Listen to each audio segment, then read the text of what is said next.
Hola amigos y amigas de Cuatro Vientos, ¿cómo les va? Qué placer estar con ustedes el día lunes, primero de noviembre, primero de noviembre del año 2021. De veras les queremos agradecer muchísimo el favor de su atención, el que arranquen un mes más con nosotros en nuestra plataforma 4B TV Diálogos, los lunes, estos lunes que son tan especiales, tan esperados por muchas de nuestras queridísimas audiencias. Queremos agradecerle mucho a Armando Duarte y a Daniel Solorio que estén con nosotros, que aunque todos los días están presentes en nuestro corazón y en nuestra mente, la verdad es que nos hacen los lunes en las mañanas a mucha gente. Y queremos agradecerles mucho el que estén con nosotros, Armando Duarte, doctor en estudios de desarrollo global, Daniel Solorio, maestro en Derecho Constitucional. Y el día de hoy, que les digo que es día primero, lunes, primero de noviembre, cuando son las 9 de la mañana, 41 minutos, transmitiendo desde la ciudad de Ensenada, Baja California, México. Pues, ¿qué tema el día de hoy, amigos, amigas? Las universidades públicas. Este debate que arrancó el presidente Andrés Manuel López Obrador diciendo que en la Universidad Nacional Autónoma de México pues se implantó ya desde hace varios años el neoliberalismo como teoría, como filosofía, como aspiración de vida para muchísimos millones de jóvenes mexicanos que, pues, usted sabe, en todo el país, en varios países de Latinoamérica, pues es una aspiración de muchos jóvenes ingresar a la Universidad Nacional Autónoma de México, que es considerada la segunda universidad más importante de toda la América Latina. Y eso, pues, generó también una revisión, está generando también una revisión a cómo están funcionando, no deje usted las universidades, los órganos de gobierno, las administraciones, las rectorías, los patronatos, las juntas de gobierno, todos esos puestos y cargos que ocupa una élite, y esa élite ha impedido que realmente se ejerza a plenitud. Fíjese usted nada más y nada menos que la autonomía universitaria en estas máximas casas de estudio que operan, que se manejan, ¿sí? Que están generando nuevos profesionales en nuestro país, ¿sí? Con cargo al erario. Y por eso son temas de debate a nivel nacional. Galicia Aragón, adelante, por favor. Sí, en efecto, Javier, pero no sé, habías propuesto tú también la posibilidad de que habláramos de la transición de hoy. Hoy es el primer día adelante. que entra ya en funciones, asume el gobierno del estado. Pues, ¿cómo se me quedó pegado así como un sonsonete? Porque estoy viendo la transmisión de ayer. La primera mujer, la más joven y embarazada. Bueno, asume ya el gobierno Marina del Pilar Ávila Olmeda. Y bueno, siempre que sucede un cambio de gobierno, no se puede evitar, creo que es con natural de todos los seres humanos y especialmente de las mayorías que votaron por ella, pues tener una esperanza, una gran esperanza en que las cosas sean diferentes, que se corrijan los errores, que marche mejor este gobierno y más acorde con los lineamientos trazados por el presidente López Obrador, que han sido bandera del partido Morena, el Partido de la Esperanza. Y pues yo sí quiero preguntarles, antes de entrar a la UNAM, su opinión, Armando, Daniel, sobre qué esperan ustedes, cómo vieron esta alternancia y qué es lo que esperan del gobierno de Marina del Pilar. ¿Cómo vieron ayer el evento? Estuvieron grandes personalidades del morenaje, ¿no? Estuvo Claudia Sheinbaum, varios presidenciables. Armando, empezamos contigo si gustas. Cómo no, muchas gracias, buenos días. Pues mira, haría yo un breve comentario. Me parece oportuno, además, pertinente, porque este relevo en la gubernatura tiene características muy particulares.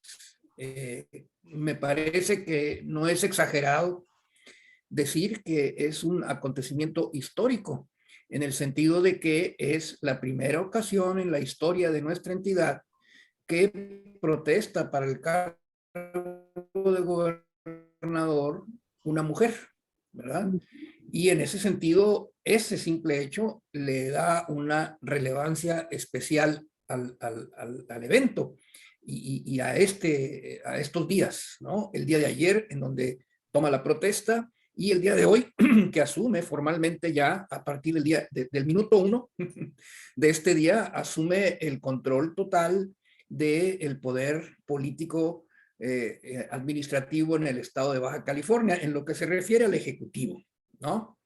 Hay que entender que hay otros poderes que son autónomos. Antes se podía decir, ¿verdad?, que quien llegaba a la gubernatura asumía el poder pleno de todos los poderes, porque no había tal división, pero bueno, hoy estamos en esa lucha. Yo entiendo que Marina del Pilar está comprometida también con este propósito de respetar la división de poderes. Por eso es que hago la aclaración, asume el poder del Ejecutivo del Estado. Entonces, es un hecho, no es exagerado decirlo, histórico. Por otra parte, me parece que también abre una nueva etapa en la historia política de Baja California, en virtud de que es un nuevo estilo de gobernar, en mi opinión, muy distinto al que se vino aplicando por el gobernador saliente, ¿verdad? Y es un estilo personal de hacer las cosas, de tratar a las personas, no solamente a los políticos, sino en general, que marca una diferencia y que alimenta la esperanza de que tendremos un gobierno más cercano a la gente. Eso es lo que yo pienso. Ahora, ¿qué expectativas tengo? Pues todas las expectativas posibles, ¿no?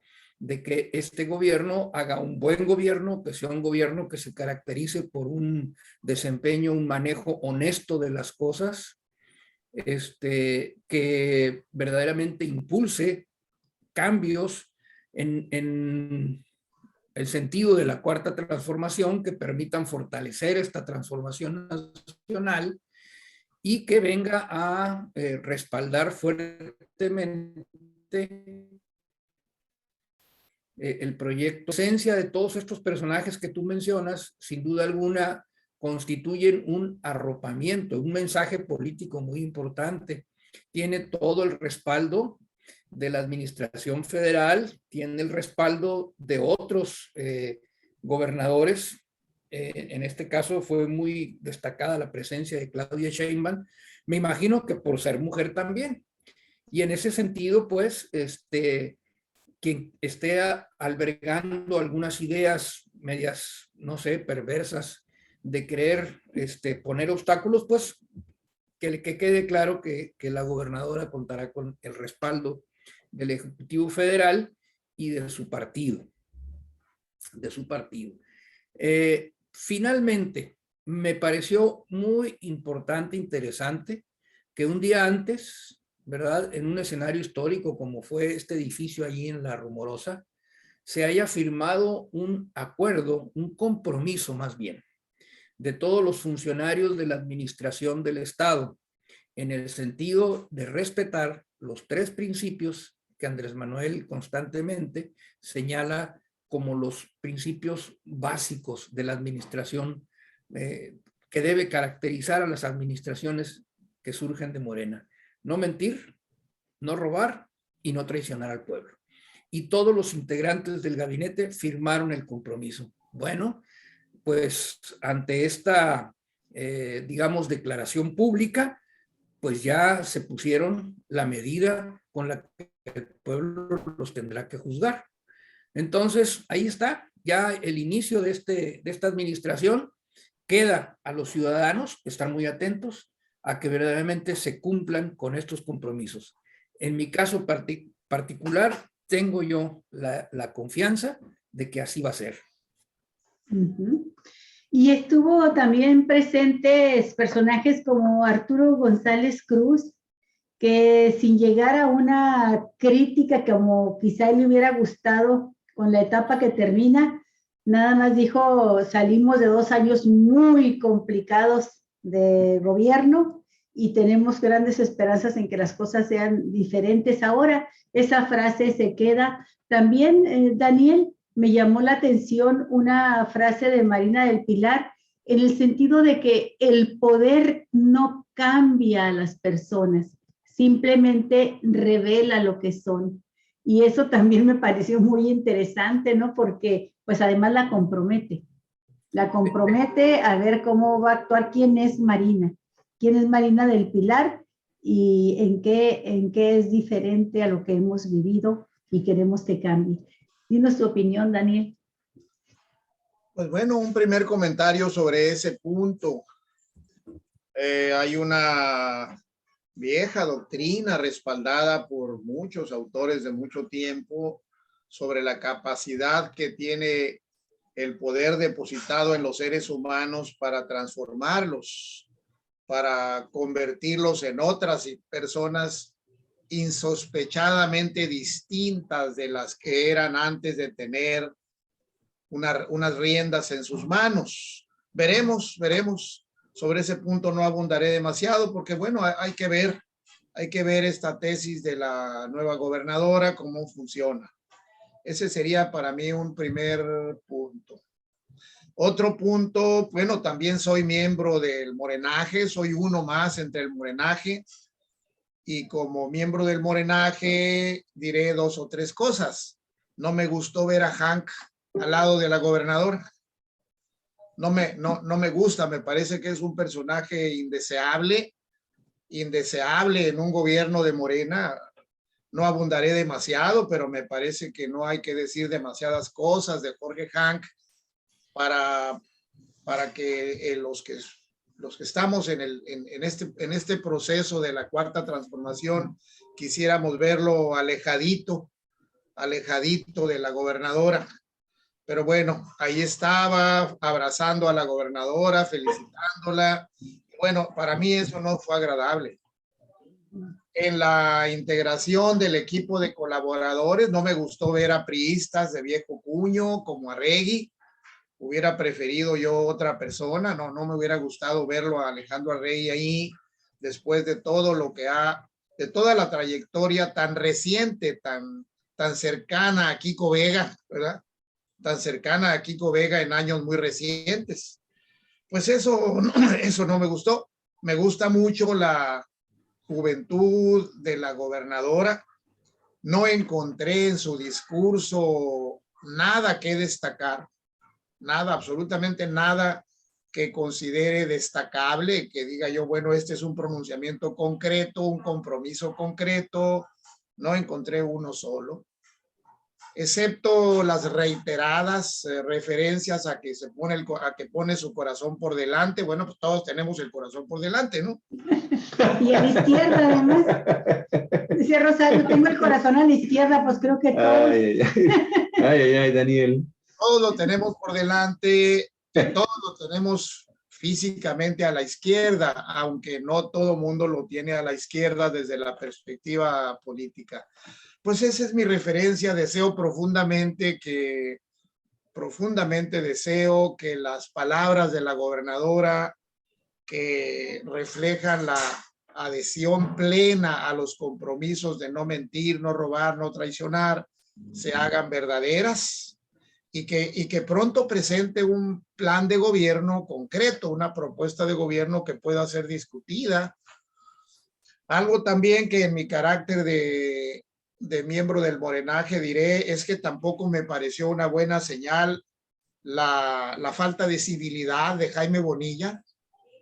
Subrayo la falta de civilidad de Jaime Bonilla, que se negó, según está publicado, se negó a estar presente se negó a estar presente en la ceremonia. Tenía que haber estado ahí. Oiga, hasta Enrique Peña Nieto se presentó a entregarle, a estar presente, a atestiguar la toma de posesión de López Obrador. Viendo Enrique Peña Nieto quién es y proveniendo del prianismo del que provenía, se presentó, tuvo esa muestra de civilidad que no tuvo ayer Jaime Bonilla. Y bueno, qué pena, ratifica mucho eso que ya tanto se ha dicho, pues que qué bueno que ya Jaime Bonilla no se pudo quedar los 5 años que se desgastó mucho queriendo quedarse y que ya se fue. Y bueno, pues lo mejor para el nuevo gobierno. Ojalá que el nuevo gobierno nos demuestre a los que somos mal pensados que estamos equivocados. Y en eso una pieza fundamental es la gobernadora que ayer tomó protesta y que hoy inaugura su gobierno. Y bueno, pues hay que estar a la expectativa. Es todo por mi parte. Yo sí quisiera rapidísimamente también comentar algunas cosas respecto a lo que sucedió ayer en la ciudad de Mexicali, en la toma de protesta. Primero que nada, yo realmente expreso mi deseo de que este gobierno de Baja California, no voy a decir que es de Morena porque no lo es, en cuanto a su esencia y a la filosofía, en cuanto a los principios y en cuanto a la forma en cómo se deberían de estar estableciendo lo que se ha dado en llamar a nivel federal la cuarta transformación. No lo fue con Bonilla, por cómo está integrado el gabinete y por cómo está integrado los factores fácticos, los poderes fácticos que también van a estar cogobernando con Marina del Pilar. Yo lo veo muy difícil, pero vamos, quiero ser positivo y ojalá hagan que me muerda yo la lengua lo más rápidamente posible. Sí, Daniel, adelante, te veo, sí. Bueno, agregaré solamente que tampoco me gusta el secretario de Finanzas, que se llama ahora secretario de Hacienda del gobierno de Marina, sus antecedentes estrechamente vinculados con los gobiernos panistas, y particularmente vinculado con esas trampas legales para quedarse con dinero público que se llaman asociaciones público-privadas. Esa parte a mí me incomoda también. Destacaré que desde hace 4 años y medio un grupo de mexicalenses que se hace llamar Mexicali Consciente presentó, yo estoy en ese grupo, una iniciativa al Congreso para abrogar la ley de asociaciones público-privadas. Es hora que el Congreso, ninguna de las legislaturas que han transcurrido, vamos a ver si esta, por lo menos lo saca a debate, lo discute, lo oye. Estamos haciendo todo lo posible por lograr que se saque a la tribuna, que se discute el tema en la tribuna del Congreso. Pues ahora sí cierro mis intervenciones en lo que concierne a esta primera parte. Y yo termino, mi estimado Daniel, diciendo esto. Vamos a ver en el transcurso de los próximos 100 días, y este es un plazo que políticamente a nivel mundial se ha establecido para ver cómo mascan las iguanas cuando hay cambios de poder en algún estado, y esto me estoy refiriendo a estados nacionales, países, pues. ¿Con qué resultados, cuál va a ser la relación y cuál va a ser el trato que le va a dar a esos poderes fácticos que están llegando conjuntamente con ella a la nueva administración? Uno es estos factores de los actores políticos. Mencionaron por ahí a Jorge Hanron, y bueno, no hay que olvidar que Jorge Hanron colocó a uno de los secretarios más importantes de la nueva administración, la de Marina del Pilar, ¿sí? Como el titular de todo lo que tiene que ver con el sector de la economía. Entonces, ese es un hombre que trabajó y sigue trabajando muy directamente, tomado de la mano de Jorge Hanron. Fue su alcalde suplente. Que por sí mismo es un súper factor fáctico que influye. No nada más en esta administración, influyó en muchísimas otras administraciones y ha estado influyendo en muchísimas otras administraciones y ahí está siempre. Otro gran factor fáctico que yo veo muy difícil para Marina es del que estamos viendo la fotografía. Esta ultraderecha beligerante que ha estado actuando con plena impunidad hasta el momento y que logró, por ejemplo, en el caso del tema de la despenalización del aborto, ¿sí? Avances pírricos, pero constitucionalmente, o sea, me estoy refiriendo a la Constitución del Estado de Baja California, permiten y obligan a que el Poder Legislativo continúe dejando a la Constitución Política del Estado de Baja California en la inconstitucionalidad con el tema de esto de del derecho a la vida, que no se modificó, y ahí seguimos, de manera totalmente inconstitucional, defendiendo lo indefendible, desde el punto de vista, y lo aclaro, de la Suprema Corte de Justicia de la Nación. Un tercer sector fáctico importantísimo, del que, híjole, ahí sí va a ser muy difícil para ella enfrentar, es el narcotráfico y toda su rama, toda su cauda delincuencial, ¿sí?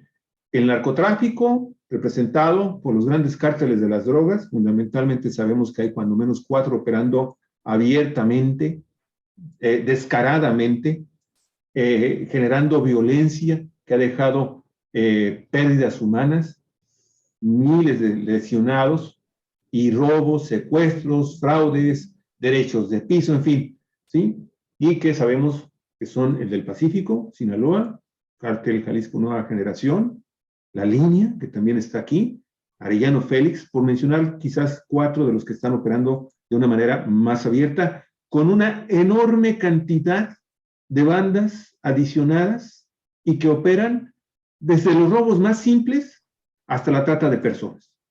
Entonces, ese factor, si Marina del Pilar también logra de alguna forma, ya no digo superarlo, cuando menos controlarlo, estaríamos entonces hablando y obviamente eso no nada más depende de ella, depende también de la federación y de los municipios, pero sí va a ser muy importante saber si este gran flagelo que tiene la población baja californiana lo puede comenzar a enderezar un poco Marina del Pilar. Y ahí lo dejo, estos 3 grandes factores, ¿sí? Los sectores que están influyendo de una manera importantísima y que el PRI y el PAN renovados con estas aceptaciones en el nuevo gobierno como funcionarios públicos y presentarlos con todo descaro como gente que está representando los valores de la cuarta transformación en Baja California, porque así los presentaron a todos estos nuevos funcionarios, de los que pues, tú mencionaste a Alejandro Arregui, ahí pusimos recientemente un trabajo periodístico en donde sacamos algunos de los antecedentes últimos de Alejandro Arregui, el flamante secretario del Trabajo ensenadense él, que lo menos que tiene es ser una persona sin principios y que ha andado de un lado para otro buscando siempre el provecho del hueso público. Ahí le va. Sí, yo nomás comento al respecto muy, muy brevemente que no puedo evitarlo y lo voy a decir desde un plano más emocional, personal que hasta periodístico, el hecho de que los jornaleros agrícolas de San Quintín, con mucha tristeza, lo escuchamos a través de su líder sindical, Lorenzo Rodríguez, quien es un jornalero activo y con esas características lo nombraron a él como el dirigente máximo del Sindicato Nacional de Jornaleros, pues haya expresado su tristeza, desconfianza por el hecho de que el gobierno de Marina del Pilar haya puesto a Miguel Arregui como secretario del Trabajo. Y él da los antecedentes, los malos antecedentes que hay con un personaje que para nada entiende la situación tan difícil que viven los jornaleros, la histórica discriminación de que han sido objeto, la lucha tan fuerte que emprendieron, lo ubica dentro de los defensores del área patronal y eso a mí sí me llena de tristeza porque ya son muchos años de los jornaleros agrícolas siendo muy fieles a las propuestas y planteamientos político-electorales de la izquierda, incluso desde el PRD, el PT, estuvieron con Cuauhtémoc Cárdenas, están de principio a fin con López Obrador, y son de los casos en que amor con amor no se paga. Ellos han entregado toda su confianza y pues vamos a ver también cómo resulta, pero de entrada el que uno de los jornaleros, el líder del sindicato, pues haya expresado estos sentimientos y este posicionamiento, por cierto, en un video que lo hizo, que lo estamos difundiendo, me parece lamentable. Bueno, pero busquemos, como dice Armando, busquemos la esperanza, las expectativas de cambio, démonos tiempo para ver cómo funciona este gobierno, sin dejar de ser críticos, analíticos, porque más ayuda el que observa y critica los aspectos negativos que quien nada más aplaude sin buscar que se corrija, ¿no? Esto que está sucediendo en Baja California con Morena, la enorme paradoja de 3 triunfos consecutivos con carro completo y una 4T que no alcanza a poner la punta del zapato todavía, que no alcanza a llegar al estado de Baja California. Esa es mi apreciación personal. Ahora si sí. no tienen más que decir, vamos al tema de la universidad. El pasado 22 de octubre, el presidente López Obrador hizo una crítica a la Universidad Nacional Autónoma de México. Él estaba hablando de cómo se ha ido derechizando la intelectualidad. Gran parte de los intelectuales famosos en México, se toca el tema de las universidades y él dice que para desgracia del país, bueno, la UNAM entró a un proceso de derechización. Se refiere a la cúpula de gobierno de la universidad, aunque luego de pronto hace expresiones que parecen que generaliza a toda la comunidad universitaria y salta a medio mundo ahí, pero él da datos muy precisos de cómo se van convirtiendo las autoridades universitarias en los ideólogos, en los intelectuales, en los impulsores del proyecto neoliberal, apuntalando a este proyecto desde las máximas casas de estudio. Al día siguiente, cuando le dicen que hubo muchas reacciones de enojo, y en efecto, pues salieron las autoridades universitarias de la UNAM a publicar un desplegado en defensa de su casa de estudios, que sintieron como que la estaban violentando. Bueno, dijo, es que no es nada más la UNAM, son todas las universidades en todo este periodo neoliberal que se deslizaron a la derecha, pero sí destacó personajes centrales como ejemplo de ese neoliberalismo campante en las universidades, y se refirió de exprofeso al exrector José Narro y recordó pues sus funciones también como representante del priismo en las elecciones del Estado de México, sus aspiraciones, su disposición y su desarrollo como dirigente del PRI, y luego su aspiración a ser el candidato presidencial del PRI. Y por ahí se fue para ir mencionando otros personajes, como la Sosa Nostra, que tú ya te has referido a él, Luis, Daniel, el ex rector de Hidalgo, y mencionó, por supuesto, también a Padilla, el rector de la Universidad de Guadalajara, y otros más que se han convertido en verdaderos caciques de las casas máximas de estudio y se han convertido también en un dique, en un muro que permite y que impide, mejor dicho, la libre expresión de las ideas, y que las universidades asuman un papel más participativo, más protagónico en la transformación necesaria que requiere el país hacia la democracia y hacia su desarrollo económico con mayor justicia social. Yo le dejo ahí el comentario, y pues si les parece, me gustaría que nos dieras un marco referencial completo, un contexto, Armando Duarte, de lo que son y deben ser las universidades. ¿Y qué has pensado de estas críticas que ya duraron pues desde el día 22 de octubre y no tienen para cuándo acabar, ¿no? Bueno, sería muy pretencioso decir qué son y qué debieran ser las universidades. Voy a dar mi opinión. Y empezaría por la segunda pregunta. ¿Qué pienso de las críticas? Pues a mí me parece que si no entendemos todas estas reacciones en el marco de la lucha política general que se da en el país, pues nos perdemos, ¿no? No alcanzamos a ver las cosas en su justa dimensión, porque la mayor parte de las críticas, pues ¿de dónde vienen?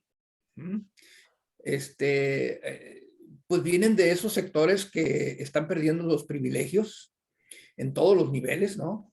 Incluso en el nivel académico o dentro de lo que es la actividad académica y científica, que también hubo y sigue habiendo privilegios, ¿no? Bueno, de ahí vienen las principales críticas. No digo que honestamente alguien se haya sentido ofendido sin que sea parte de estos grupos.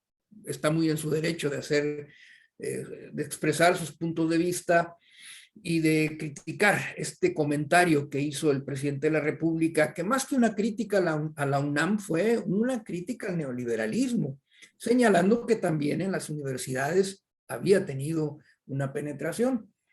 Entonces, y ahí yo considero que está la clave del asunto, porque no fue una crítica a la UNAM aislada, o como objeto principal del discurso. Era una crítica al neoliberalismo y entre ellos, bueno, pues entró esto de la UNAM, porque se estaba discutiendo el tema, entre otros, ¿no? De este sector de los científicos que fueron señalados recientemente y que están siendo investigados. Y aquí lo que yo señalo es que si no entendemos que el neoliberalismo ha sido un proyecto no solamente económico, sino un proyecto también ideológico, cultural, pues no podemos dimensionar adecuadamente el señalamiento que hace el presidente, porque es en el ámbito de la academia en donde el debate sobre los modelos económicos del capitalismo del siglo XX fue en ese ámbito donde se dio profundamente este debate.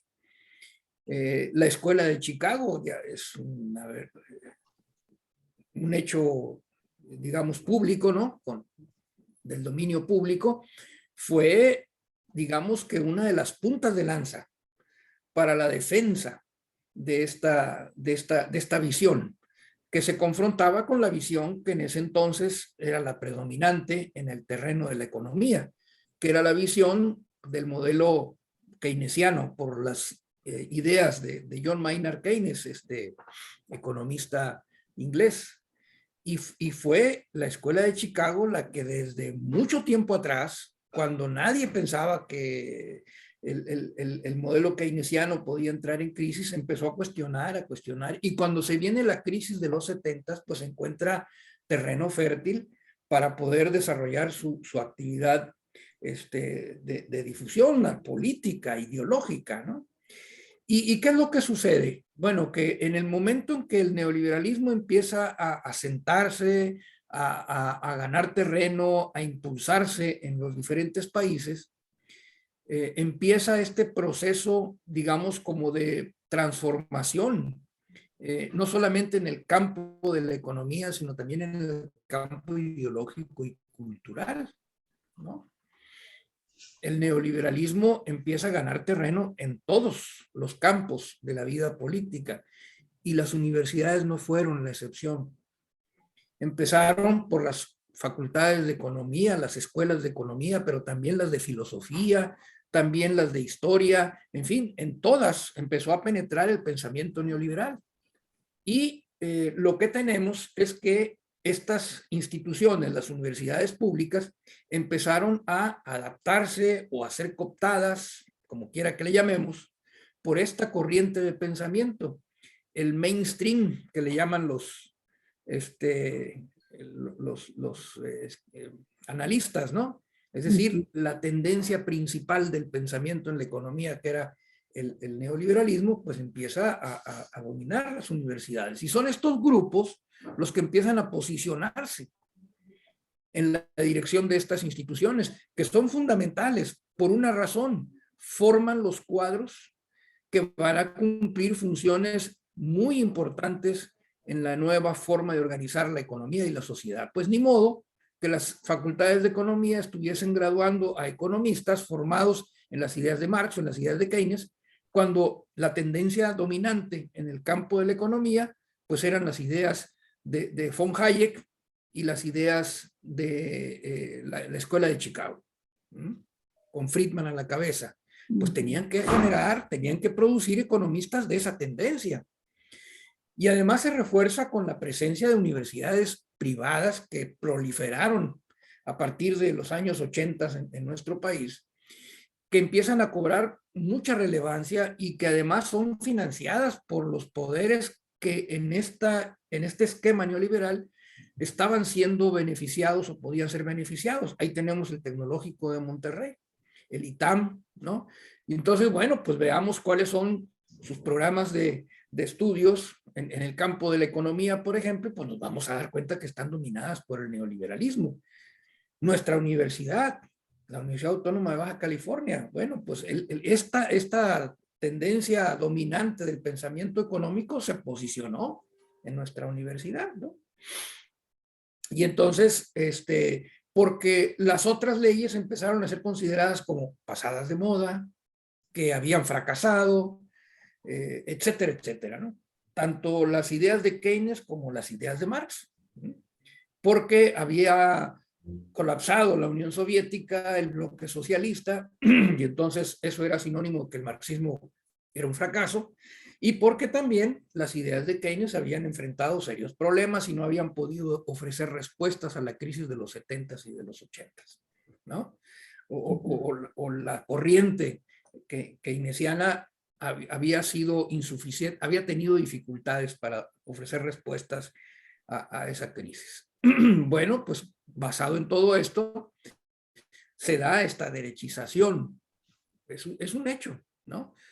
Político, sociológico, que ahí está, y que nadie debe llamarse ofendido,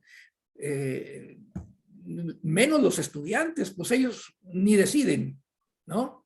Los programas de estudio, estos son diseñados y llevados a cabo por las cúpulas que dirigen las universidades.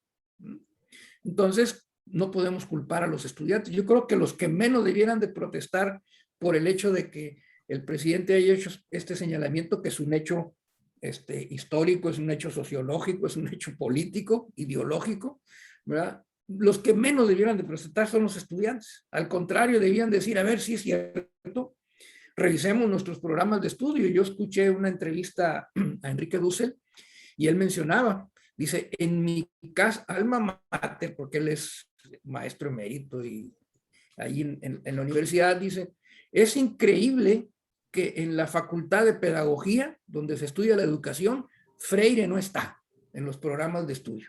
¿Cómo es posible? Dice que uno de los pedagogos más importantes del siglo XX, innovador, que propone una educación para la liberación y no una educación para la dominación, no se estudie en la Universidad Autónoma de México, en la Universidad Nacional Autónoma de México. Pues es una expresión de esta derechización, pues, ¿no?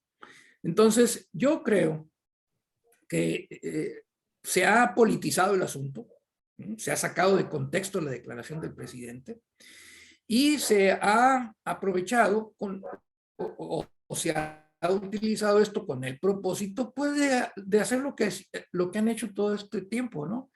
Echar tierra, poner obstáculos, desacreditar, desautorizar, en esta paciente, sistemática labor de la oposición conservadora, de irle restando o de tratar de restarle apoyo popular al presidente y fortalecer su propia visión.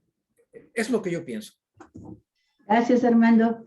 Daniel, tú has sido un universitario de toda tu vida y tienes un sentimiento doble de un enorme cariño a la Universidad Autónoma de Baja California donde desempeñaste durante décadas tu trabajo como académico, donde sufriste también embates fuertes por tu pensamiento crítico, por tus propuestas de reforma universitaria para democratizar a la universidad. Y junto a este sentimiento de cariño, también has mantenido una actitud muy firme de crítica constante.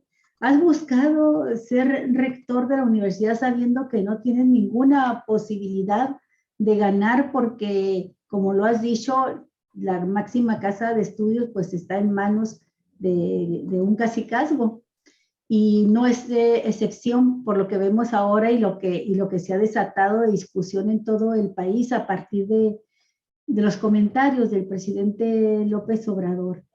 Me gustaría que nos hablaras desde tu experiencia, cuál es ahí sí la situación que guardan las universidades en el momento actual.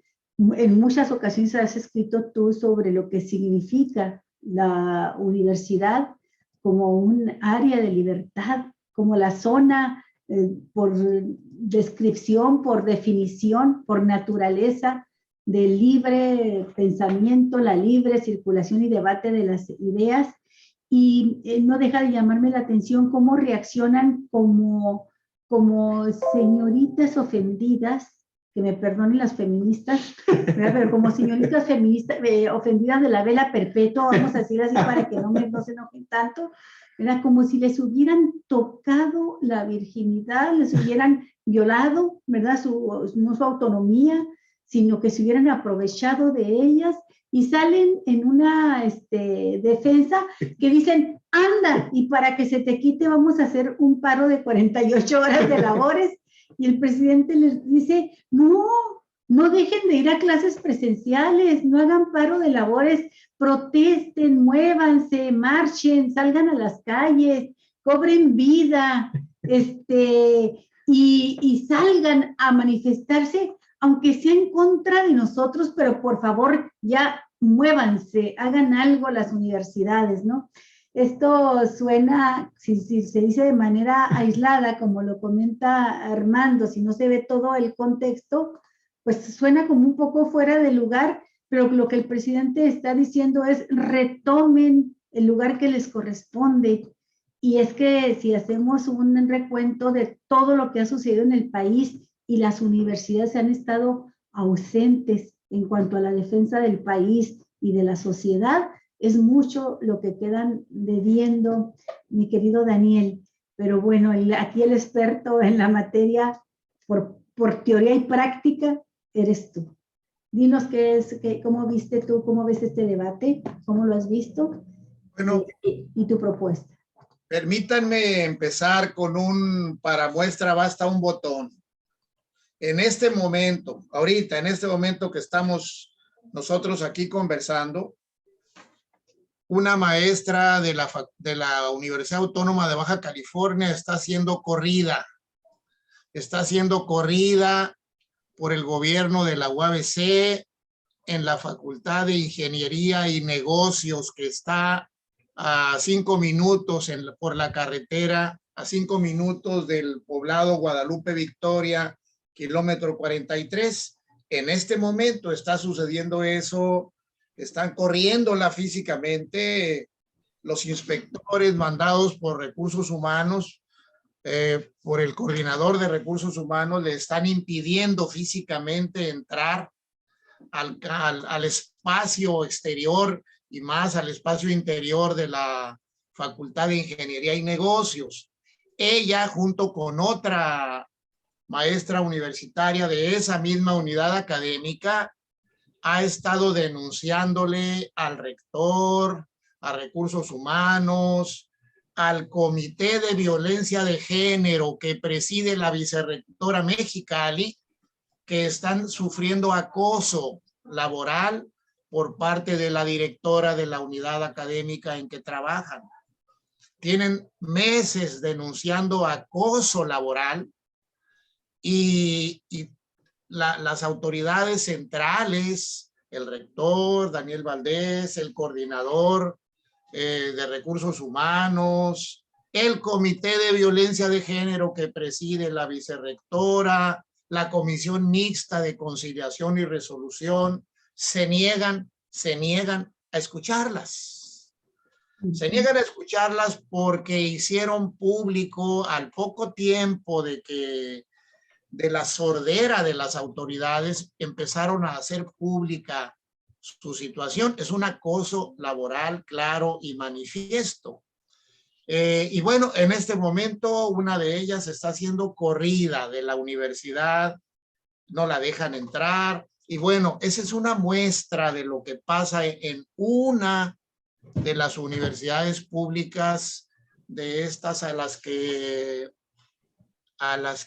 el presidente se refirió tan atinadamente. López Obrador sabe poner el dedo en la llaga. Sabe poner el dedo en la llaga. Pone el dedo donde duele, efectivamente. Y basta que diga unas cuantas palabras, unas cuantas verdades certeras para que salte el griterío a decir cosas que no tienen absolutamente que ver con lo que el presidente está diciendo. Eso es algo demasiado obvio. Salen a defender la autonomía. En una de las imágenes que ustedes acaban de poner aquí en la pantalla, observé que ya inclusive en mi alma mater, en mi primera alma mater, que es la UNAM, ya pusieron un gigantesco letrero que dice autonomía en el centro del campus. Bueno, dime de qué blasonas y te diré de qué careces. Ese es el punto central. Ese es el punto central. Sí, agregaré un par de ideas.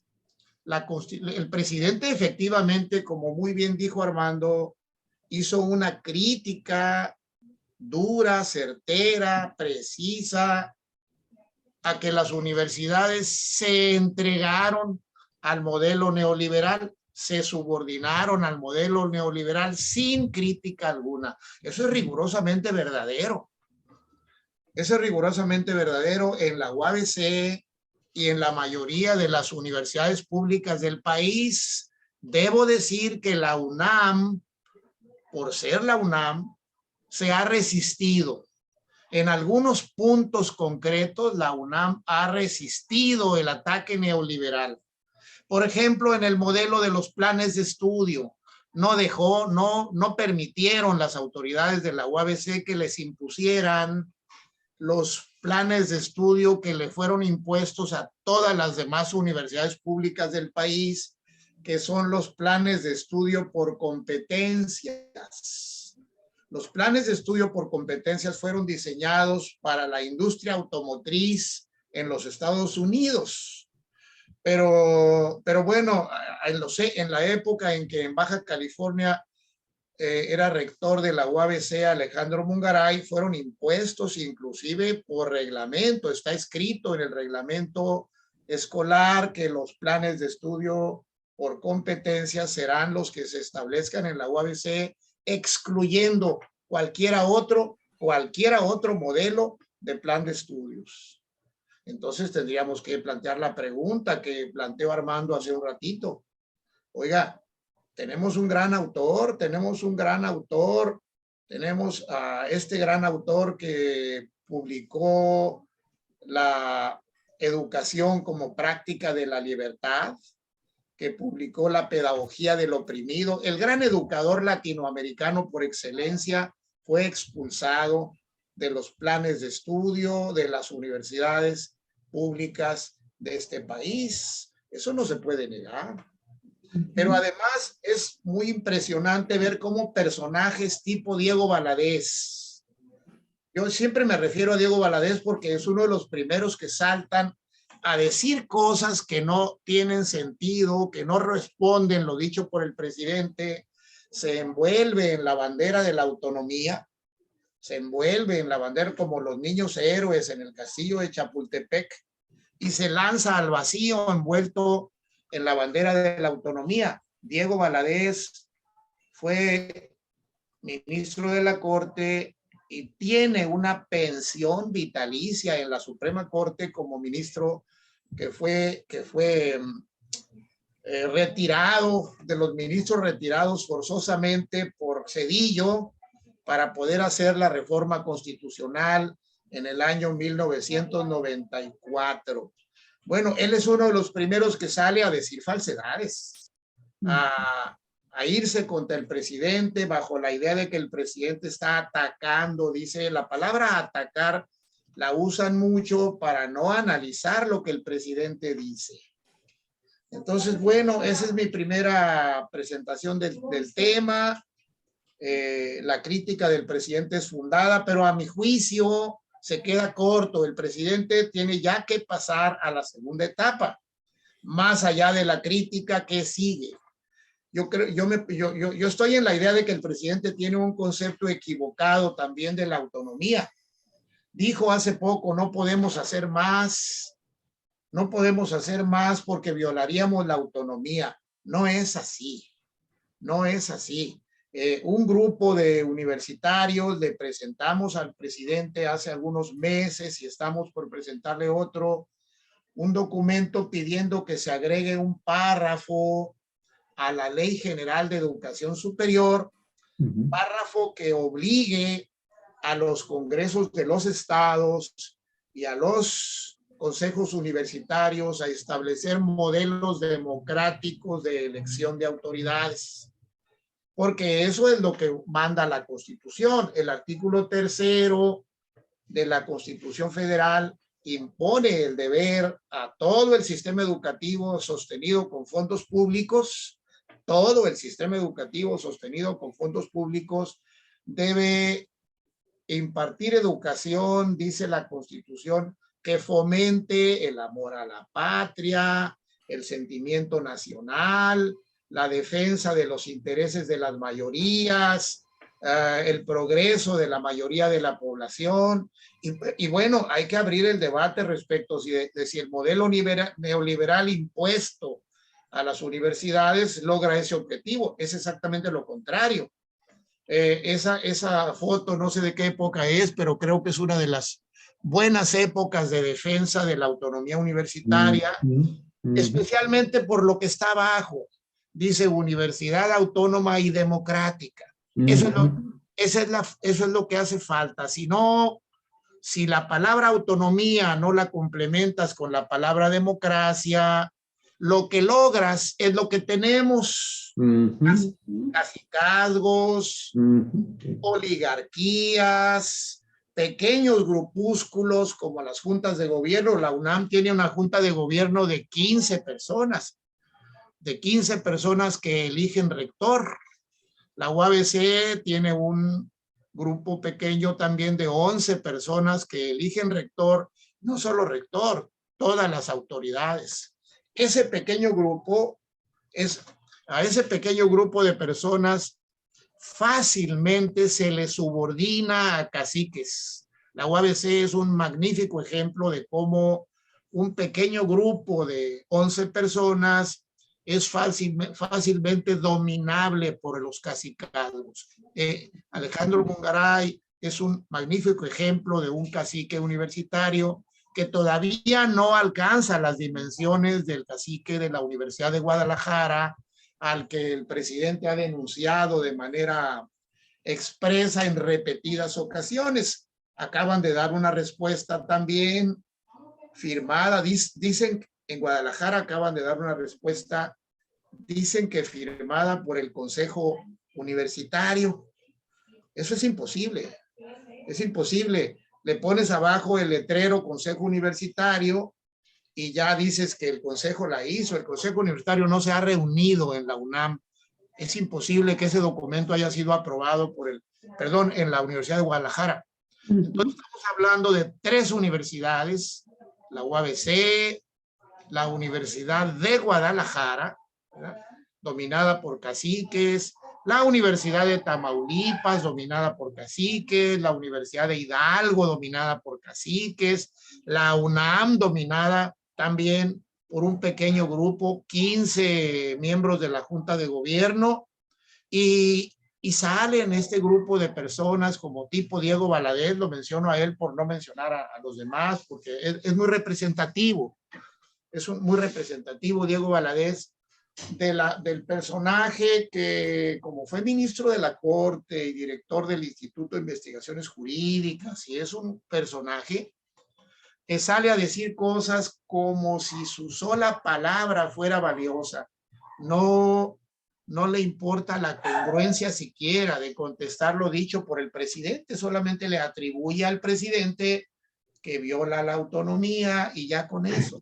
Oye, Daniel, mira, quiero recordar a un trabajo de investigación muy interesante que publicó, creo que fue el jueves o el viernes de la semana pasada, el portal periodístico Sin embargo, con el tema este del debate, específicamente en el caso de la Universidad Nacional Autónoma de México.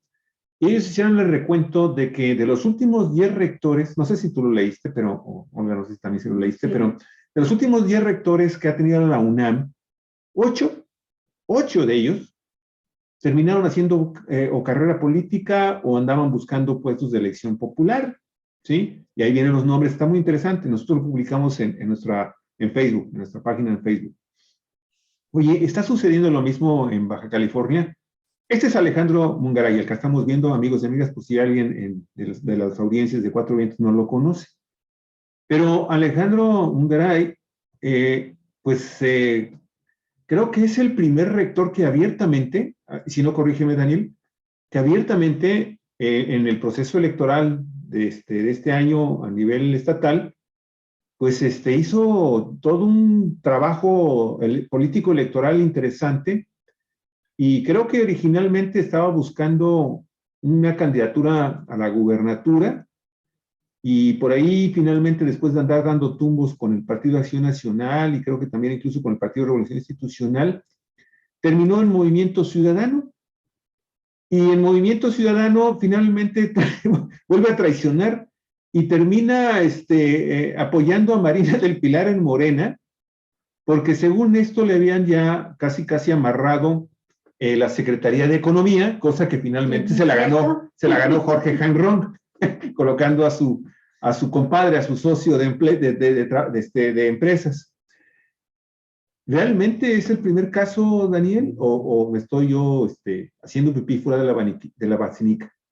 Bueno, es el primer exrector que efectivamente participa de manera activa en la política partidista con los panistas. Un poco tiempo después de que dejó de ser rector, pues fue nombrado secretario de Economía en el gobierno de Osuna Millán y ha estado constantemente participando en actividades políticas y lo más reciente, pues su intento de ser gobernador, intento frustrado, luego su intento de llegar fue un gran riesgo. La hoy gobernadora Marina estuvo en gravísimo riesgo de que se le colara como secretario de Economía al gobierno del estado.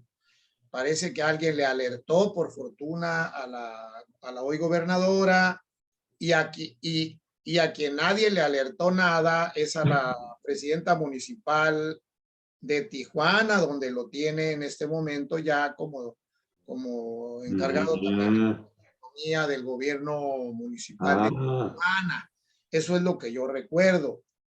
Alejandro Mungaray tiene una gran virtud, le voy a decir. Tuvo una gran virtud. Cuando fue hecho rector, cuando llegó a ser rector de la UABC, ya traía una experiencia previa de un buen número de años con rectores de muchas universidades del país, de tratar a muchos rectores, especialmente a Padilla, el de Guadalajara. Ok. Otro especialmente al rector, a Romero Hicks, que era en ese momento rector de la Universidad de Guanajuato y que luego fue gobernador panista y que por cierto personalmente vino Romero Hicks a la ceremonia de toma de posesión de Alejandro Mungaray aquí en la UABC. Entonces Alejandro tuvo un gran mérito observó con mucho cuidado cómo son los gobiernos de las universidades, cómo funcionan, todos sus puntos débiles, todos sus puntos vulnerables, aprendió cuáles son los puntos vulnerables y los aprovechó mucho.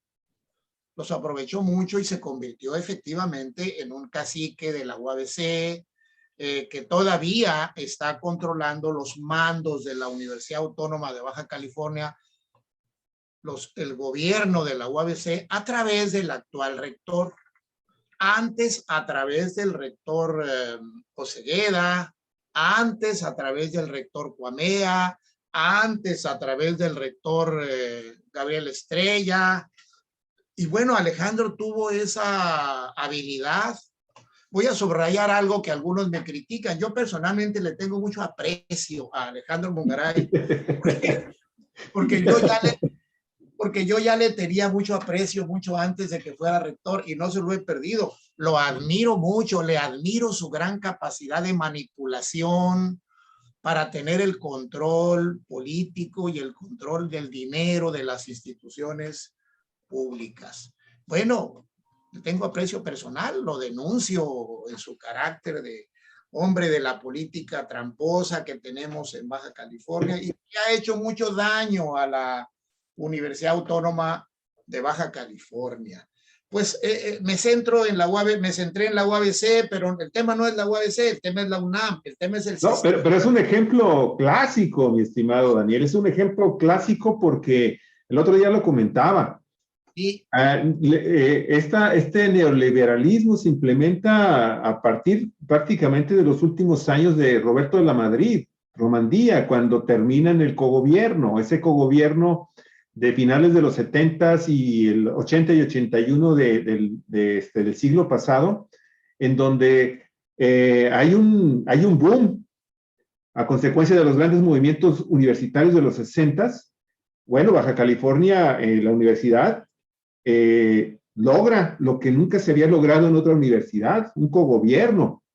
Y yo comentaba que a Roberto de la Madrid, obviamente, poniendo en marcha un proyecto de desarraigo, de desenraizar ese movimiento democrático y realmente autónomo, en donde tú no sé si tú recordarás cómo se tomaban las decisiones para no nada más de carácter administrativo, sino también académico, los contenidos de los planes de estudio, en fin, en la universidad, en cogobierno y en las preparatorias de Baja California, que bueno, pues finalmente termina con un golpe de mano y así por pleno autoritarismo, quitan a ese cogobierno y bueno, pues implementa lo que está ahora siendo polémica a nivel nacional, la derechización, el liberalismo y el neoliberalismo en la Universidad Autónoma de Baja California. Por eso es ejemplar el caso de Baja California, ¿no?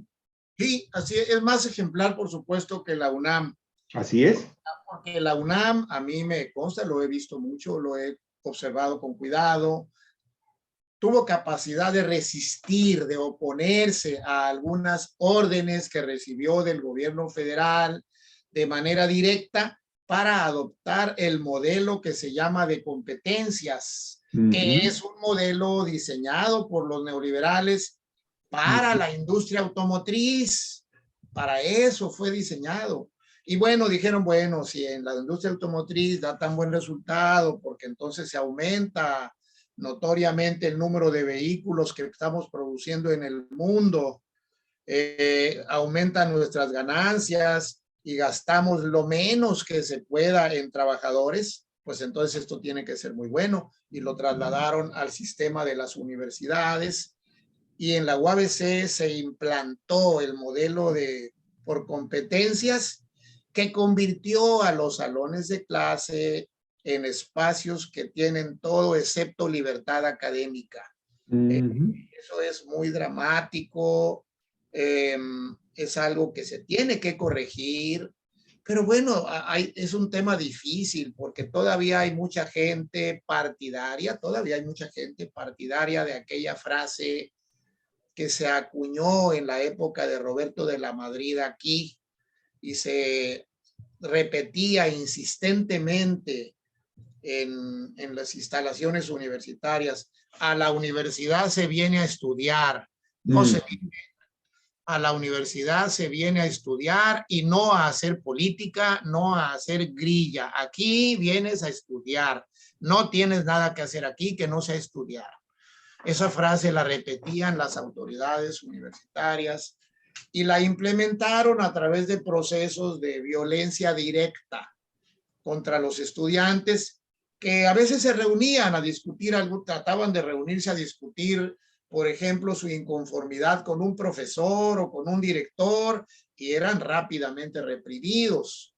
Apareció la época de los porros en la UABC y bueno, todo ese tipo de cosas que negar en este momento que se implantó el modelo neoliberal en las universidades es poco serio.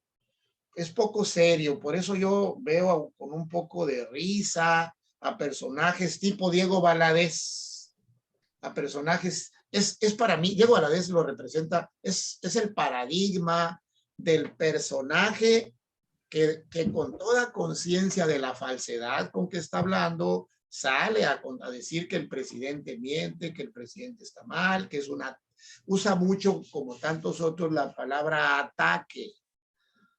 Usa mucho la palabra ataque. No, el presidente ha hecho ataques, ha hecho críticas, que los universitarios siempre tendríamos que estar dispuestos a escucharlas, a anotarlas y contestar una por una con argumentos, no con insultos al presidente. Sí. Esta última parte que has dicho, Daniel, yo la retomo para hacerle una pregunta a Armando. Son ya más de 10 días en que el tema ha estado en discusión y dice Daniel que el presidente es experto en poner el dedo en la llaga, pero dicho de otra manera, he estado escuchando a varios analistas, incluso universitarios, que dicen que el presidente lo que ha hecho es poner a la luz pública un tema que se debate, del que se habla, del que ya, pero de manera un tanto soterrada, se está planteando siempre este tema por parte de los propios universitarios que se dan cuenta pues de que este proceso neoliberal fue un proceso de descomposición que arrastró también a casas de estudio como la máxima casa de estudios del país, de la UNAM. Y el presidente López Obrador dijo algo que a mí me llama la atención. Yo me imagino que también tú te fijaste en ello, Armando, cuando él menciona, dice, no, si yo no estoy atacando a la UNAM, al contrario, dice, yo lo que quisiera es que la UNAM diera más profesionistas para el país. Hoy mismo, dice, me pregunto, ¿dónde están los economistas no neoliberales, los que cuestionan el proyecto neoliberal? ¿Dónde están? ¿Y dónde están? Y menciona otra serie de profesionistas para señalar que a él le gustaría, le encantaría poder tener más egresados de la UNAM en su gobierno. Y esto tiene que ver con algo que ya hemos escuchado en otros momentos, por ejemplo, en conversaciones que tuvo López Obrador con los moneros, ¿verdad? Con los periodistas del Chamuco, donde él señalaba que hace falta cuadros, ¿verdad? Profesionales con formación y con compromiso social para incorporarlos al gobierno de la Cuarta Transformación. Dice, y también mencionó un dato que me parece importante. Dice, este proceso de descomposición de la sociedad llamado neoliberalismo, descomposición del país, que tanto daño nos hizo, dice, nos dejó 2 generaciones, dice, así, con esa malformación profesional, sin el compromiso social, y menciona que este es un factor también que impide pues que los gobiernos de la Cuarta Transformación puedan avanzar con mayor rapidez en esta transformación que se requiere. ¿Coincides tú con esas opiniones que expresó el presidente, Armando? ¿Realmente no hay otros cuadros profesionales que puedan asumir las tareas de gobierno, y los que están emanando de las universidades, incluida la UNAM, llegan con estos déficits, con estas carencias de conciencia y de compromiso social? O sea, me pareció preocupante por ese lado las críticas las reflexiones del gobernador, del presidente. ¿Qué piensas de eso? Tú, Claudio. Ahí está. Sí, no sé si tendrá razón en este señalamiento,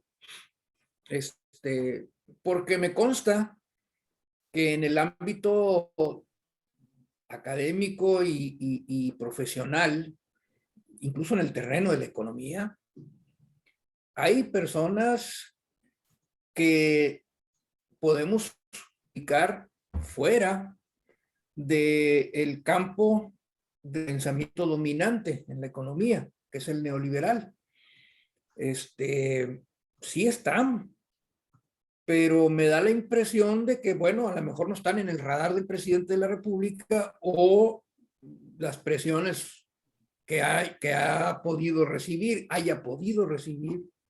le han impedido ver, ¿no?, más allá de lo que ve. Y en ese sentido, yo creo que hay un déficit en la administración pública de la Cuarta Transformación de profesionistas, de cuadros políticos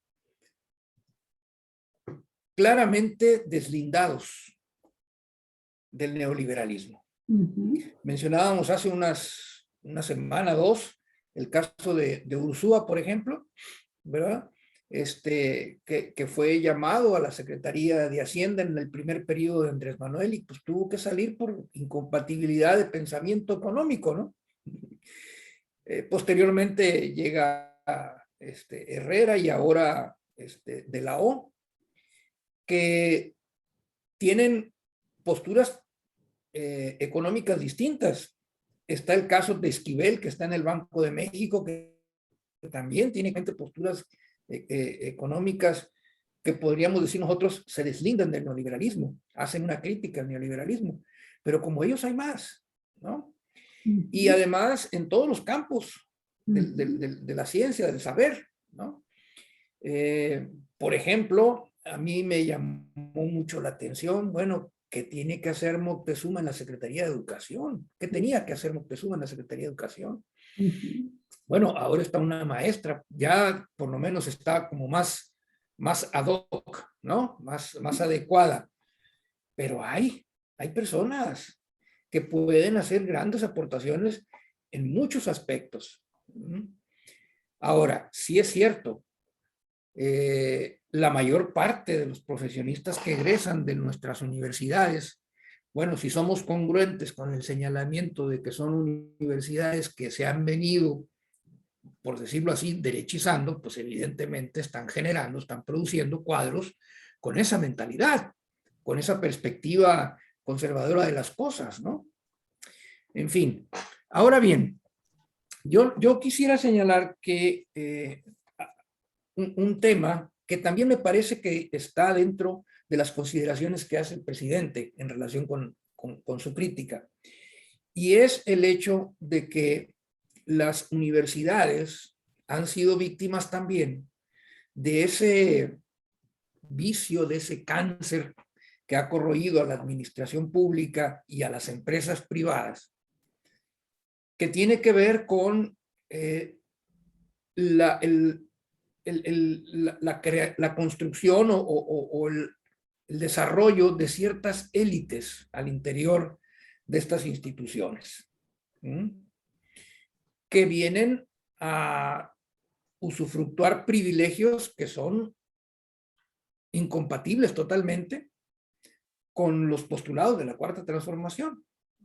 ¿A qué me refiero? Bueno, miren, el neoliberalismo ha provocado una enorme concentración de la riqueza y de privilegios en un pequeñísimo grupo social. Se habla del 1% famoso que concentra la riqueza, ¿verdad? Equivalente a la del otro 99%. Por ahí va el discurso, ¿no? Y hay pruebas, evidencia empírica que refuerza este planteamiento. Bueno, muchas otras instituciones, tanto las gubernamentales y las universidades también, desarrollaron esas élites privilegiadas que empezaron a ser usufructo indebido, inmoral, yo no sé si ilegítimo o no, pero, o ilegal o no, pero sí inmoral de esos privilegios. Estaba yo hace días escuchando a Paco Ignacio Talgo y decía, el liberalismo es malo, pero el neoliberalismo es malo, pero el neoliberalismo mexicano es malísimo, dice. Utiliza otras palabras, ¿no? Más propias de su lenguaje florido. Más contundentes. Pero bueno, eso era lo que quería decir. El neoliberalismo es malo, pero el neoliberalismo mexicano es malísimo, ¿no? Y en ese sentido, bueno, ¿qué ha pasado con las universidades públicas mexicanas en el periodo neoliberal?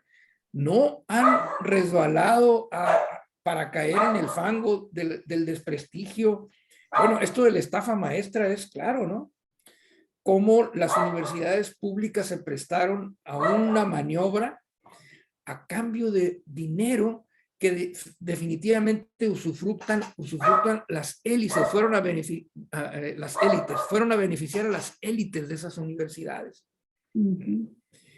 Y si revisamos cómo está la situación de los trabajadores de las instituciones educativas superiores públicas, nos vamos a encontrar enormes diferencias y podemos localizar claramente un pequeñísimo sector de privilegio, ¿verdad? Que no se compara, no se explica con la situación de, yo no sé, pauperidad en que muchos profesores desarrollan sus trabajos, ¿no?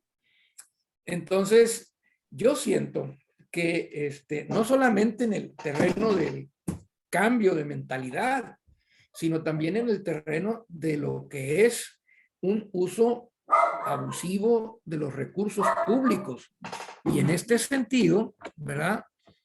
Me parece que la crítica de Andrés Manuel tiene que ver también con eso. Se está tratando de imponer un régimen de austeridad, se está tratando de establecer un régimen que haga un uso no solamente eficiente y racional, sino también moral, vamos a llamarlo así, ético de los recursos públicos. Y bueno, tenemos funcionarios de la élite universitaria que ganan 3, 4, 5 veces lo que gana el presidente de la República. Sí. ¿No? Hay un estudio de esta revista Contralínea que aporta datos que uno no puede entender. Plumas de 100,000 pesos, cestos de basura de 30,000 pesos. Híjole. O sea, una cosa terrible, ¿no?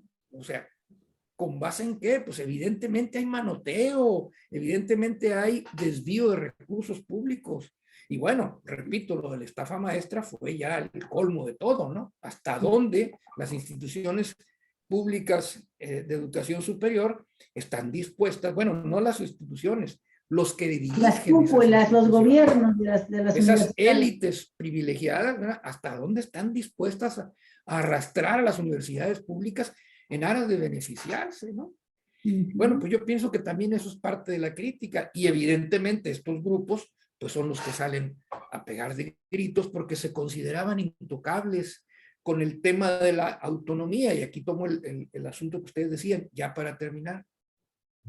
La autonomía universitaria, bueno, pues es un valor que hay que defender, eso es indiscutible, ¿no? Es una característica que no deben perder las instituciones de educación superior públicas, la autonomía. No pueden estar sujetas a los caprichos de los gobiernos. deben de ser efectivamente instituciones en donde el pensamiento universal predomina y no solamente un tipo de pensamiento. Bueno, pues eso es lo que no hicieron los neoliberales. Impusieron un pensamiento único, no universal. Sacaron a Freire, sacaron a Marx de las escuelas, sacaron a Keynes y todo era el pensamiento dominante, ¿no?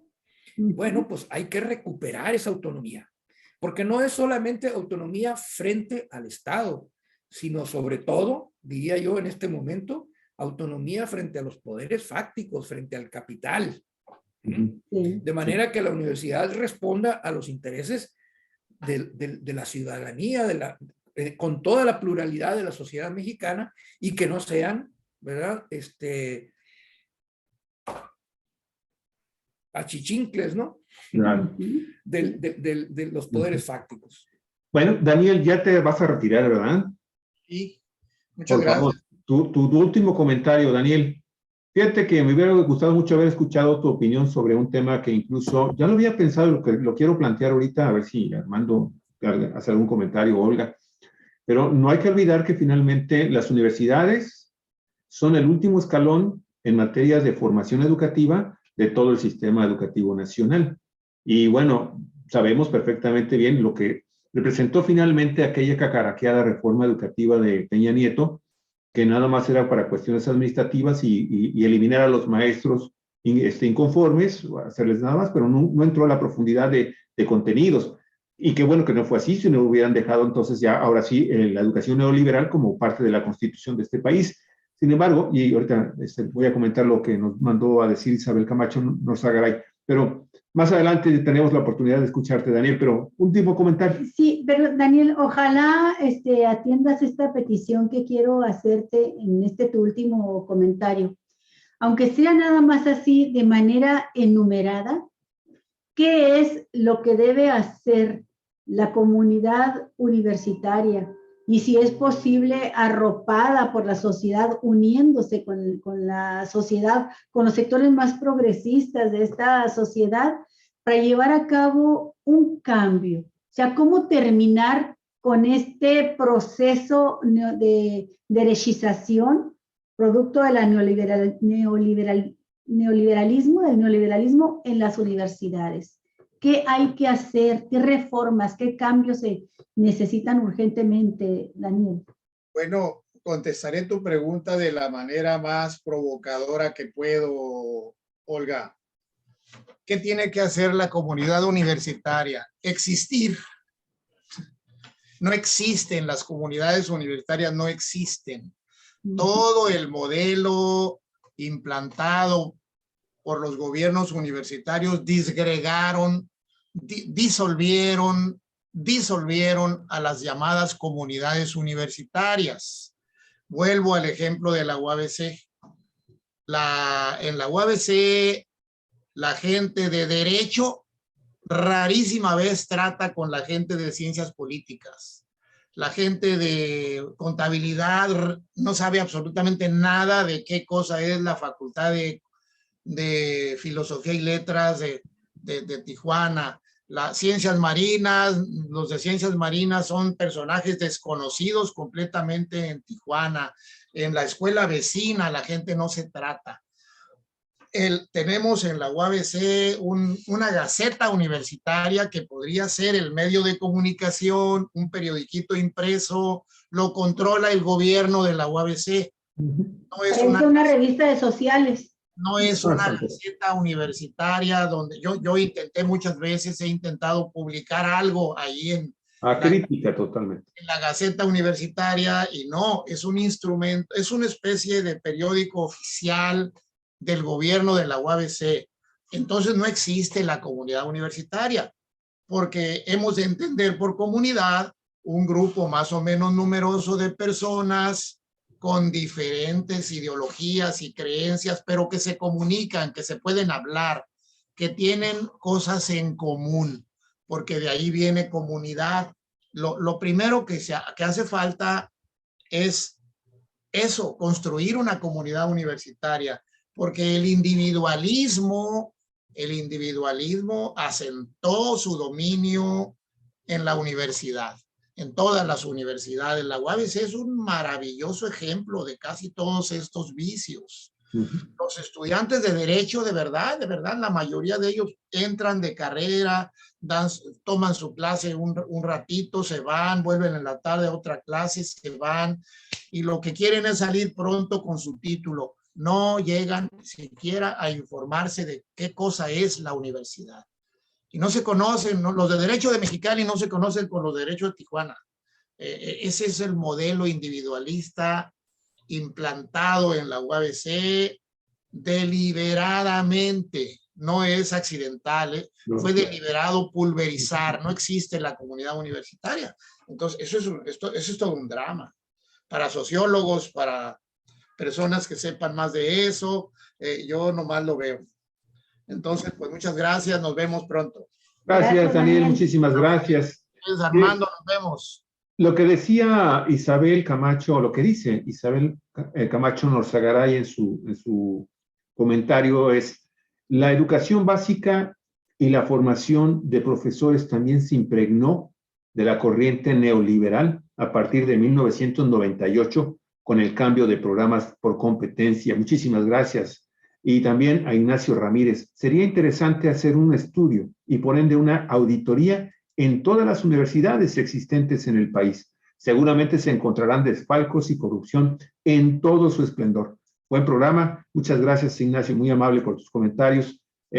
También Raúl Lau Zazueta te manda un saludo, Daniel, y dice: totalmente de acuerdo contigo, maestro Daniel Solorio. Almaraceli Piña también, total repudio a las decisiones antidemocráticas del rector Daniel Valdés. Y así están por el estilo. Muchísimas gracias a todos ustedes, amigos y amigas. No sé, gracias, Daniel, hasta luego. Sí. Bueno, pues gracias a Daniel que estuvo con nosotros. Para cerrar, Armando, ¿cuáles serían tus palabras, tus comentarios? Yo quiero hacer esta observación también. Es cierto que, bueno, se desató toda esta crítica y es cierto también que hay mucha gente que coincide con el presidente López Obrador de abajo máscara, seamos capaces de discutir abiertamente lo que sucede en todos los ámbitos de nuestro país y con más razón en las máximas casas de estudio, en las universidades.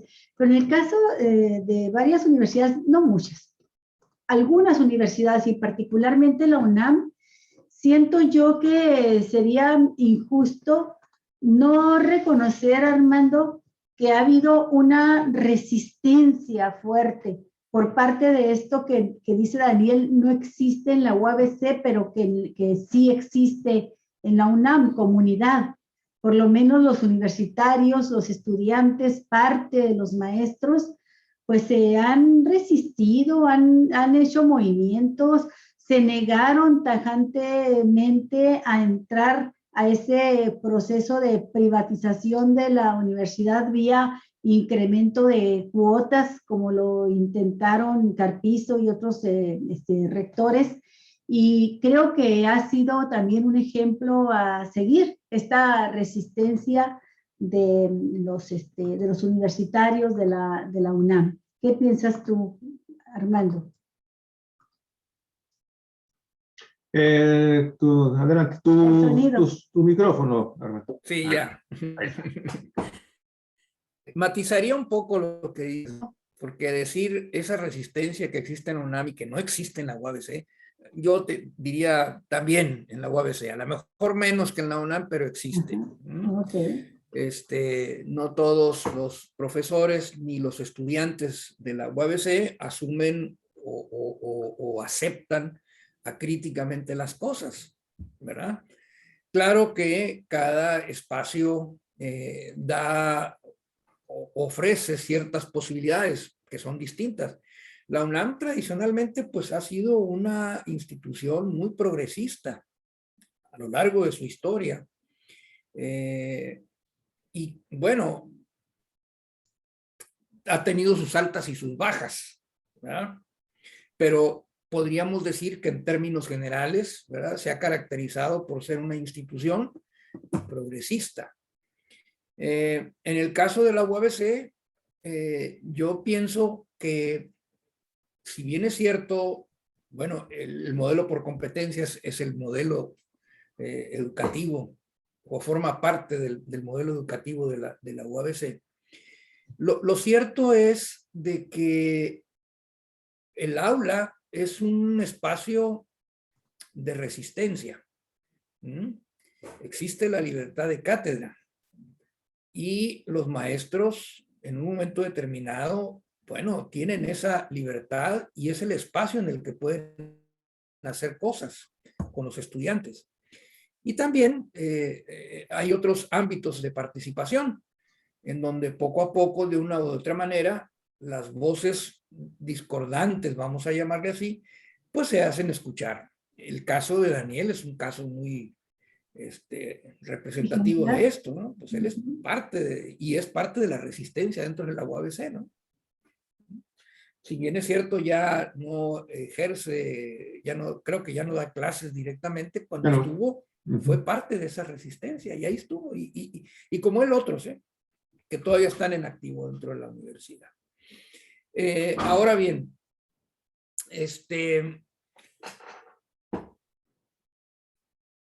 ¿qué pienso yo de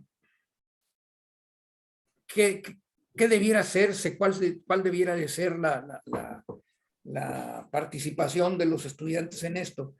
Pues, congruentemente con lo anterior, los estudiantes y maestros, ¿no?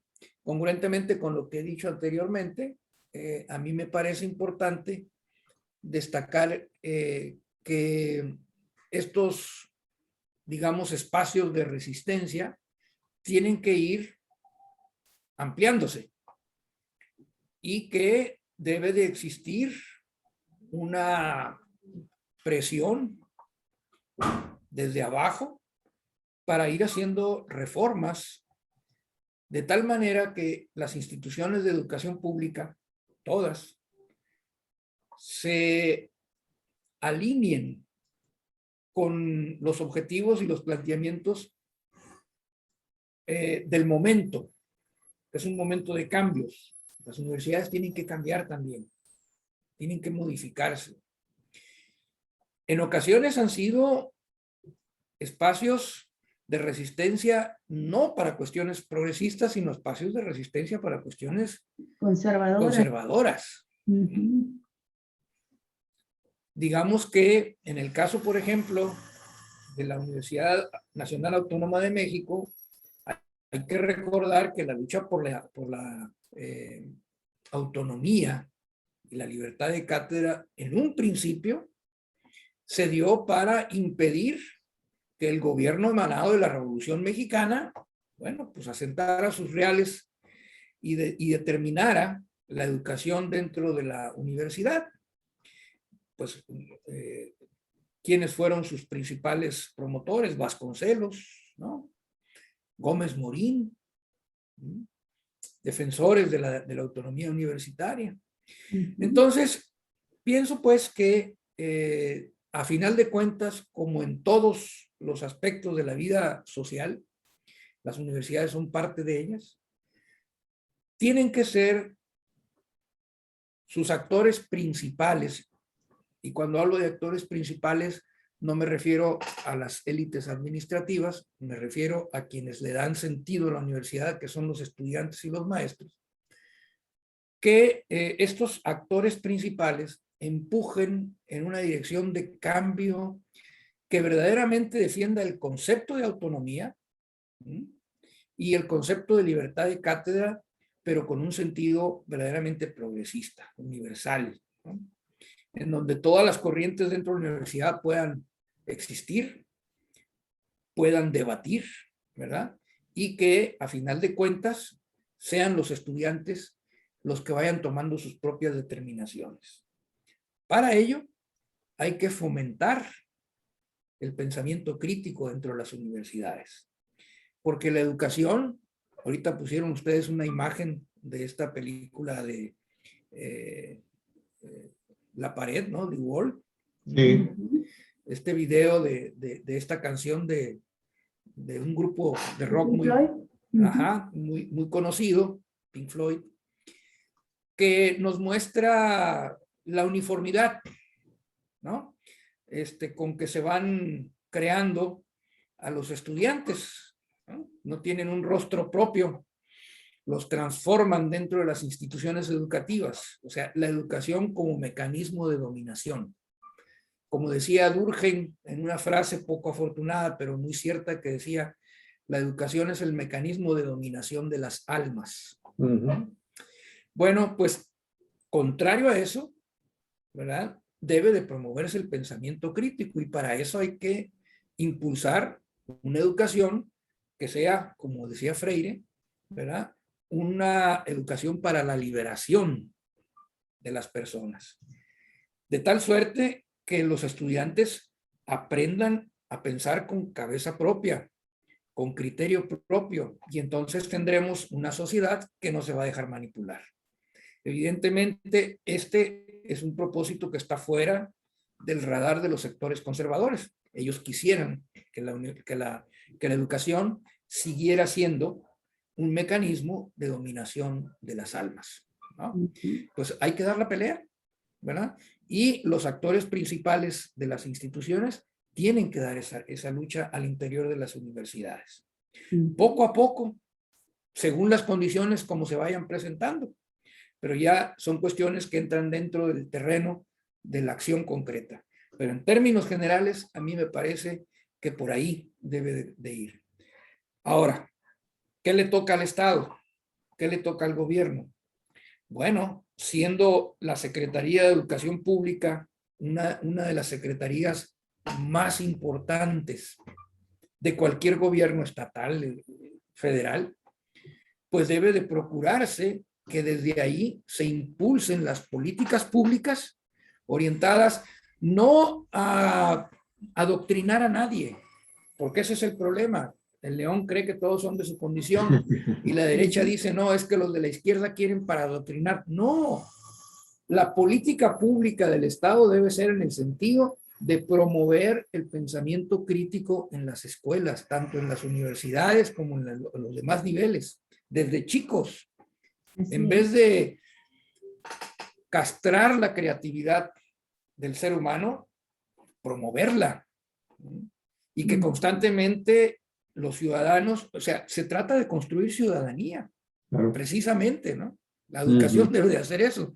Y construir ciudadanía, ¿verdad? Desde, digamos, el sentido original, genuino del planteamiento, es de hombres libres, ¿no? Recordemos las promesas de la Ilustración y de la modernidad. La ciudad os hará libres, porque las ciudades en aquella época te liberaban de la servidumbre al señor feudal. Fue en las ciudades donde se dio el renacimiento de la democracia.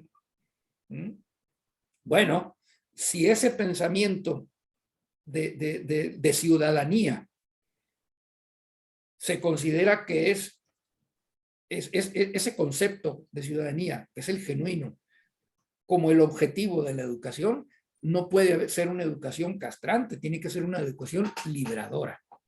Y entonces, ahí el Estado tiene una responsabilidad muy grande que hacer, y a mí me parece que ahí, incluso la Cuarta Transformación está quedando de ver.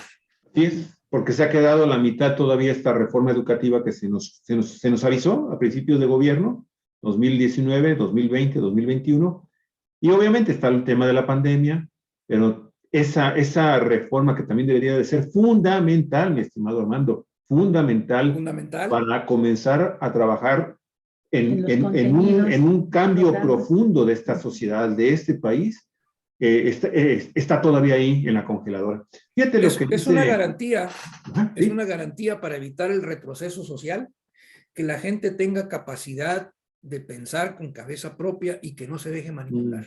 Sí, eso debe de hacer la educación. Ahí pusimos una maestra recortando desde la educación primaria, ¿no?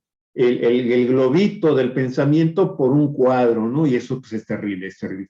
Y termina así Cuatl García, muchas gracias, espero haber dicho bien tu nombre, Cuatl García. Es grato escuchar y ver lo rico de los comentarios tan importantes como la libertad de cátedra, la cual debería de ser con una línea científica de la realidad objetiva para comprenderla u transformarla rumbo a una sociedad más desarrollada, destruyendo la propiedad privada de los medios de producción. Esta es la base de todos los males que vive la humanidad. Ya no debemos permitir una educación mecánica, pragmática. Pues no sé, Olga, si quieres comentar algo más, Armando. No, a mí me parece que con lo que se ha dicho tenemos por hoy, porque el tema lo habremos de retomar seguramente, Armando. Se especuló mucho de que el presidente lanzaba esta provocación al debate, porque pues próximamente habrá elecciones a rector. Y bueno, no faltó que desde la derecha, curiosamente esa derecha prianista que siempre estuvo golpeando a la universidad, buscando la manera de recortarle presupuestos, oponiéndose de mil maneras, incluso hasta con la represión, como sucedió en el 68 y en otros momentos, ahora salga a gritar autonomía, autonomía universitaria, se está violando.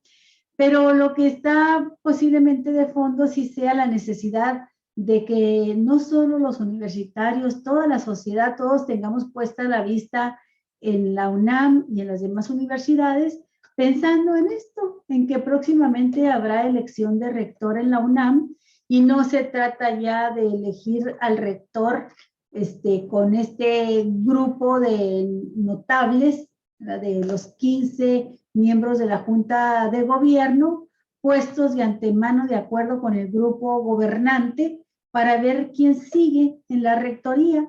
Y bueno, de eso se trata, de que estamos viviendo tiempos de transformación, tiempos de cambio, del que no puede quedar exento la universidad.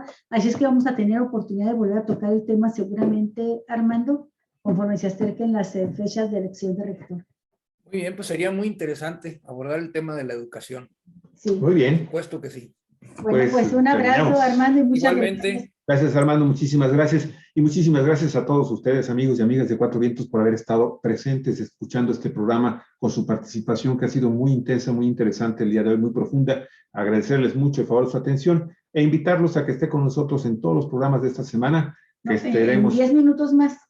En 10 minutos vamos a tener aquí con nosotros a Darby Batallar, quien nos va a hablar este programa de acciones del que participaste, Armando, el pasado fin de semana dando una conferencia de prensa a la que nosotros no pudimos asistir porque teníamos una entrevista aquí con Víctor Alejandro Espinosa, pero va a estar Darby Batallar.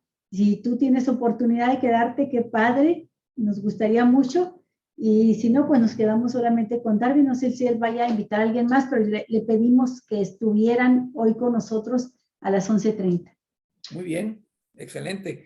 Tengo un compromiso a las 12, pero voy a estarlos oyendo a través del teléfono. Ahí compartimos el programa contigo, Armando. Okay. Ahí con el teléfono, sí. Gracias. Gracias. Entonces, dentro de denos unos 10 minutos. Media, así son 12:30. En 10 minutos. 10 minutos. Ahorita regresamos. Hasta luego.